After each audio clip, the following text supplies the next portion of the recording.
Pagi Pak dan teman-teman, kami dari kelompok 2 akan mempresentasikan materi kami tentang peran budaya.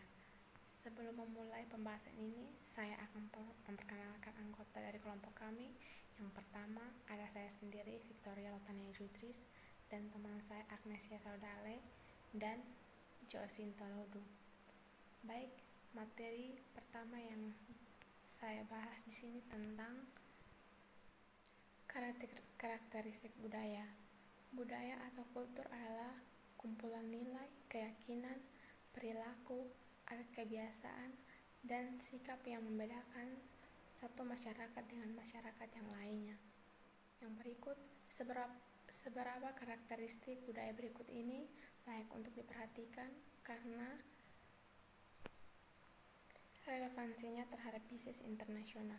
Yang pertama, budaya mencerminkan perilaku yang dipelajari yang disebarkan dari suatu anggota masyarakat kepada anggota masyarakat lainnya. Yang kedua, budaya merupakan suatu yang bersifat adaptif. Yang ketiga, unsur-unsur budaya yang saling berkaitan. Yang keempat, budaya adalah suatu yang dimiliki bersama oleh anggota masyarakat dan mendefinisikan keanggotaan dalam masyarakat. Selanjutnya, unsur budaya. Yang pertama, struktur sosial.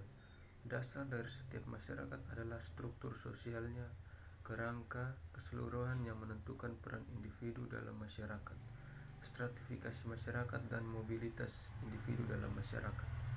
Bahasa.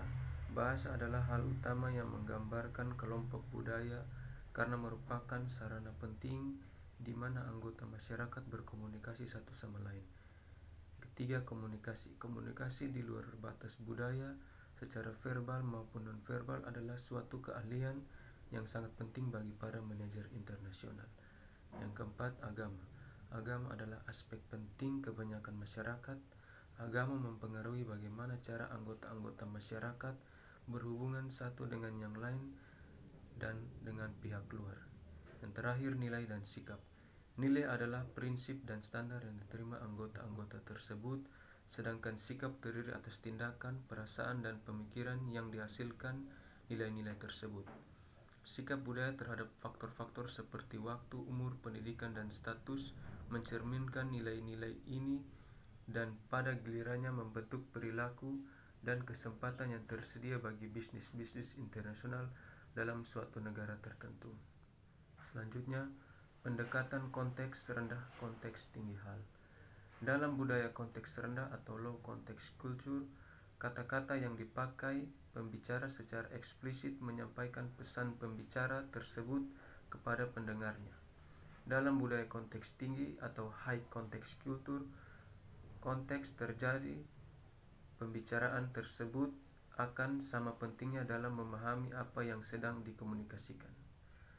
Perilaku bisnis dalam budaya konteks tinggi sering berbeda dari perilaku bisnis dalam budaya konteks rendah.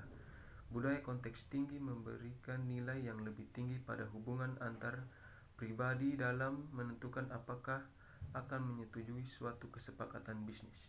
Sedangkan budaya konteks rendah lebih mementingkan ketentuan-ketentuan khusus suatu transaksi. Pendekatan kelompok budaya. Pendekatan kelompok budaya adalah teknik lain dalam mengklasifikasi dan memahami budaya-budaya nasional. Antropolog, sosiolog, dan para sarjana bisnis internasional telah menganalisa faktor-faktor seperti kepuasan kerja, peran kerja, dan hubungan antar pribadi di tempat kerja dalam upaya untuk mengenal kelompok-kelompok negara yang memiliki nilai-nilai budaya serupa yang dapat mempengaruhi praktik bisnis internasional. Banyak pembisnis internasional secara luriah menggunakan pendekatan kelompok budaya di dalam merumuskan strategi-strategi internasionalisasi mereka. 5 dimensi Hofstede. Individualisme, kepentingan-kepentingan individu didahulukan.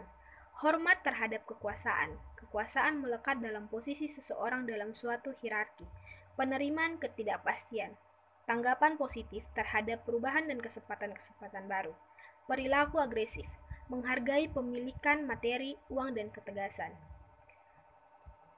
Pandangan jangka panjang, menjunjung tinggi dedikasi kerja keras dan sikap hemat.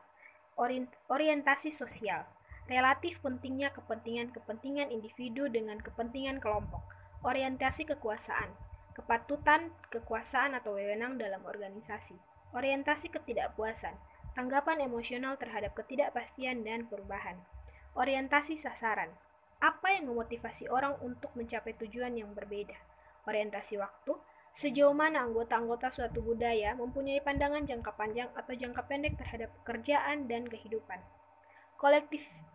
Kolektivisme, kepentingan-kepentingan kelompok didahulukan.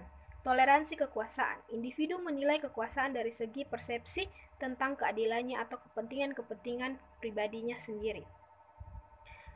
Penghindarian ketidakpastian, lebih menyukai struktur dan rutinitas yang konsisten. Perilaku sasaran pasif, menghargai relevansi sosial, kualitas hidup dan kesejahteraan orang lain. Pandangan jangka pendek, menjunjung tinggi tradisi kewajiban-kewajiban sosial. Manajemen internasional dan perbedaan budaya. Memahami budaya-budaya baru. Ketika berhadapan dengan budaya baru, banyak pebisnis internasional melakukan kesalahan dengan mengandalkan kriteria acuan pribadi atau self-reference criterion, yaitu penggunaan tanpa sadar budaya sendiri seseorang untuk membantu menilai lingkungan-lingkungan baru.